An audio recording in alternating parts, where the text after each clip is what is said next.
with Jeremy Wood from Cinematic Visions. Jeremy, would you like to introduce yourself and tell us what you do? Well, hello, everybody. I'm Jeremy Wood. I own Cinematic Visions. I'm a video and digital media production company in Lee Summit, Missouri. And basically, what I do, I have four channels of business that I operate in, and I'll kind of go in them with the order of importance. The main one, the way I stay alive, is video production. And I say start to finish video production because people can come to me with just a concept, and I go through an entire process with them to conceptualize it, script it, film it, edit it, produce it. And I even wrote a book on that. You can get it on Amazon. How to make a professional video in 7 steps. This is the process that I use and have used for years in creating professional videos for my clients. And so I put it on paper and am making that available to people now. But that's the main way I make my living, is video production, start to finish video production. Then I also design and create websites for people and their businesses. I will also create digital content for social media management and all the way down into managing social media services and platforms for businesses. And then the final way or final revenue creator for me is social media ads, Google ads, YouTube ads, and those are the four. So video production, website design, social media management, and online ads, digital ads to bring people to your website, your video, or whatever it is you're trying to do. And then one that's kind of out there that really has been kind of on the back burner for a little while is creative productions, which would be television productions, short films, and things like that. That's cool. You've got a lot of skills. It's a burden, I'll tell you, but one that I must live with. I know it's got to be rough. Yeah.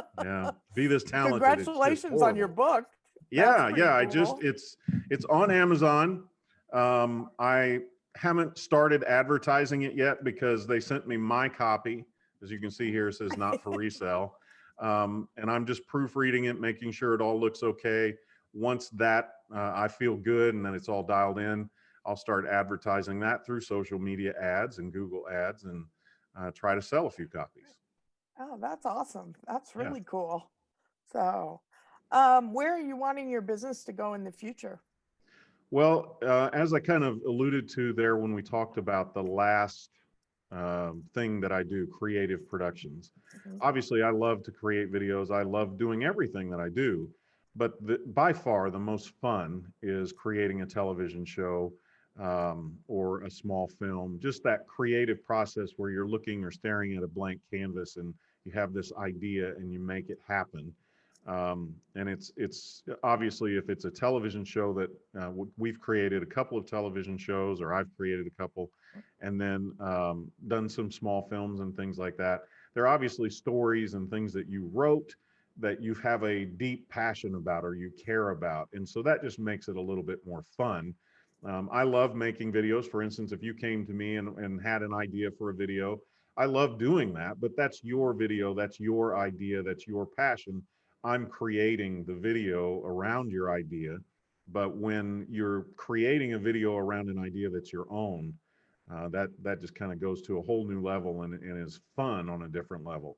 But it can be very, very laborious and tough to make money with because the world is very competitive in that area.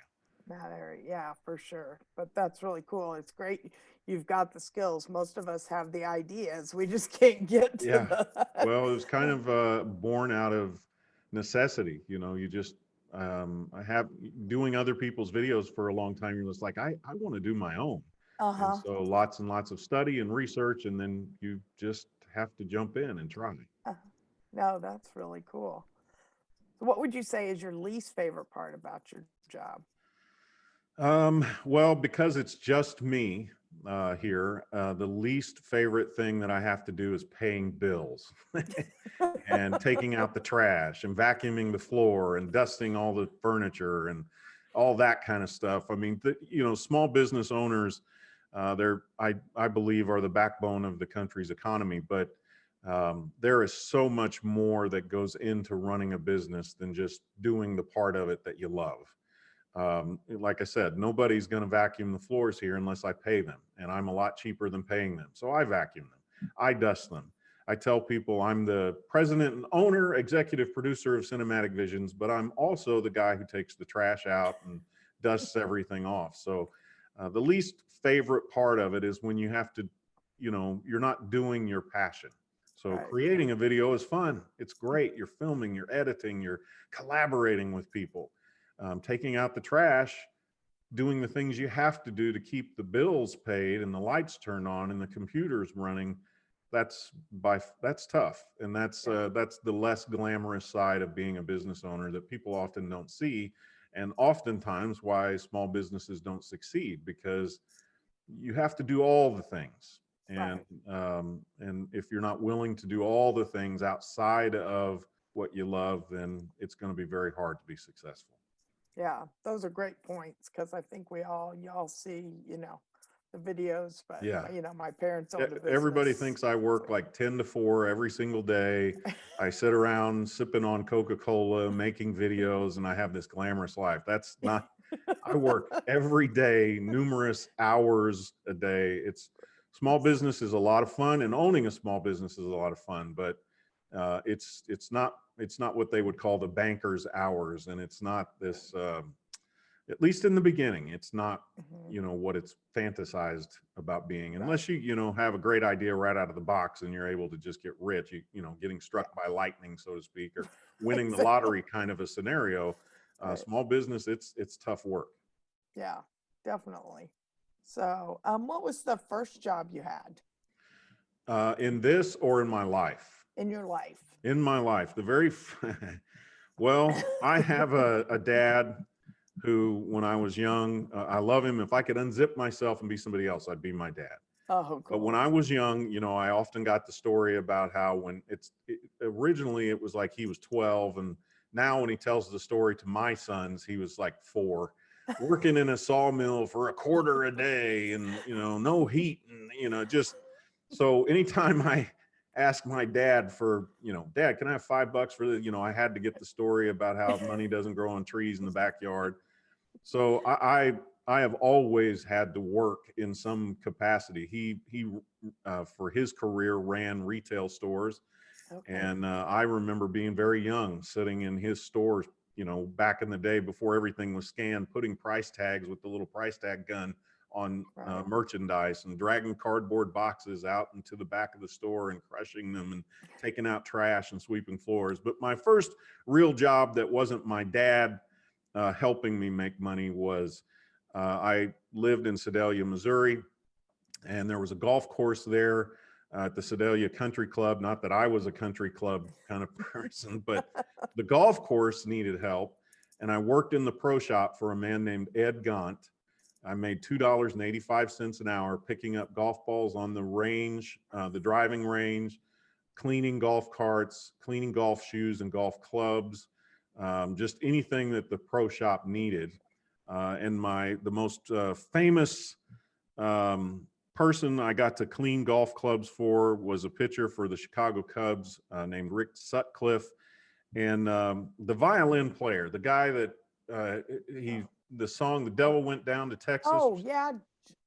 Charlie Charlie Daniels. Charlie Is that right? Daniels. I There you go. cleaned his golf clubs and golf shoes. Oh, I that's had no cool. idea who he was, Who but he I was. got his autograph. I mean, I was only 12, 13 years old. Uh-huh. So I'm not even certain if it was legal for me to be really working, but I did. And I would Right. walk to the country club every day. Well, not every day, Right. but 3 or 4 times a week, and work 2 or 3 hours and make my $2.85. And yeah, Rick Sutcliffe and Charlie Daniels. I cleaned their That's golf pretty clubs and shoes. exciting. Yeah. That's awesome. I knew who Rick Sutcliffe was. I had no idea who Charlie Daniels Charlie was. He was Daniels just this was, little old yeah. fat man that looked like Santa Claus to I was me. gonna say, yeah, he's nothing. You wouldn't see him as a or Yeah, music I star. didn't know who he was at that point. But Uh-huh.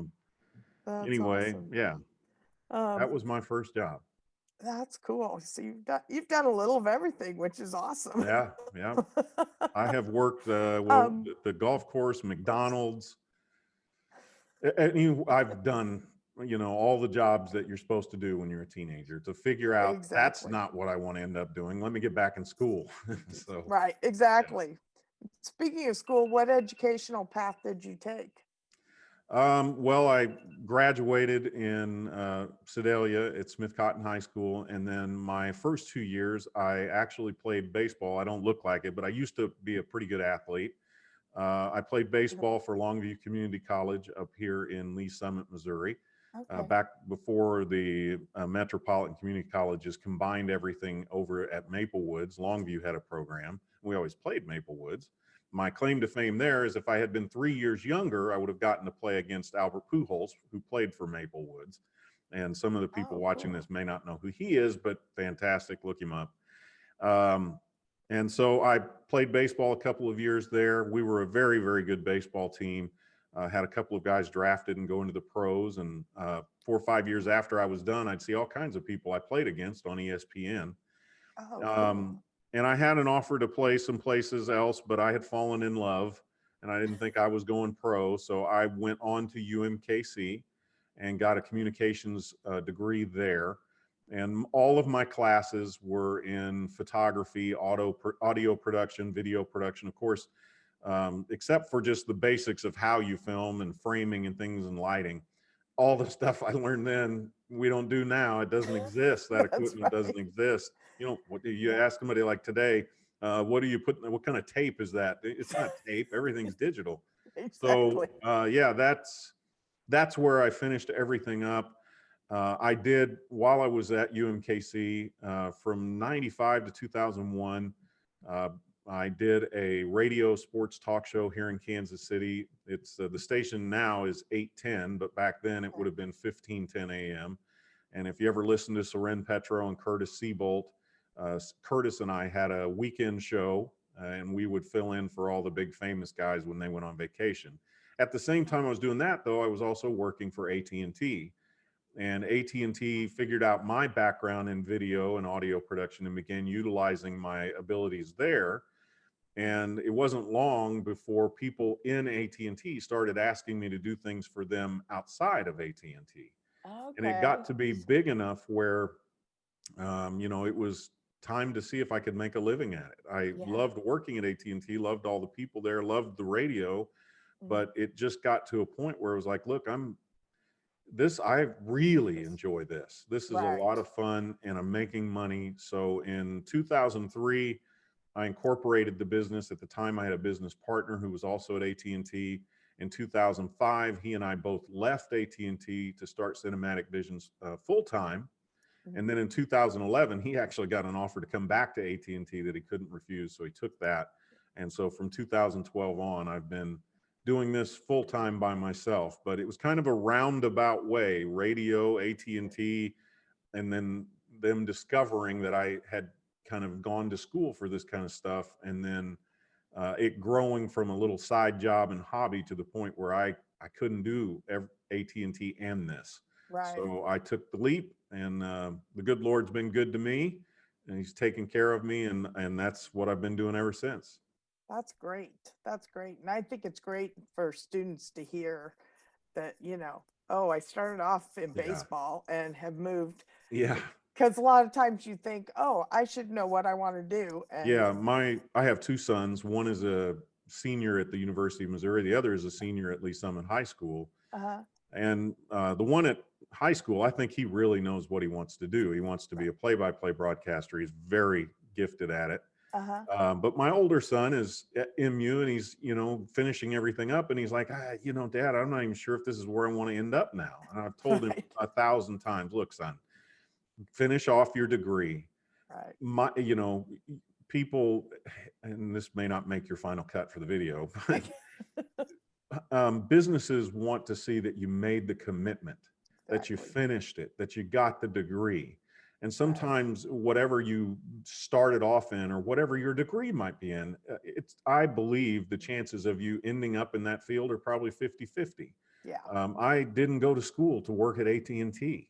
Hmm. Now I Right. eventually ended up where I wanted to be, but it looked like for a long time, my career, I was at AT&T for 10 years. It looked like I was going to end up being an AT&T manager for my Right. life. But my wife went to school to be a teacher, and now she also works at AT&T. Oh, So yeah. more people than not, I would encourage young people, talk to the people you look up to. If they finished school and got their degree, you'll be shocked with how many of them, their degrees are not in the field that they ended up in. Business Exactly. owners they hire you based on who you are, on your character, on your abilities, on your intelligence, on your personality. And when that degree comes in, I think that at least from my point of view, when I bring people into work for me, the degree doesn't mean as much as what I know went into that degree. And Exactly. who that person is. That's what matters most to me. So, if you're in that position, don't be fearful at, you're 18 years old and you don't know what you want to do for the rest of your life. You don't have to make that decision right now. You can Right. go to school and study in the field that you have fun. And as you get older, you may change your degree program 2 or 3 times in college, and then finish off your degree. And by the time you're the ripe old age of 45, like me, having back problems and losing your hair and all that, you're not in what you studied for. And that's okay. Exactly. Well, thank you so much. I appreciate you being here, Jeremy, and Yeah. I know that gave the kids some good information. Yeah. So, Well, if they need anything else, I'm at cinematicvisions.com. Feel free to email me or call me. I'm happy to chat with anybody who has interest in this field. oh, great.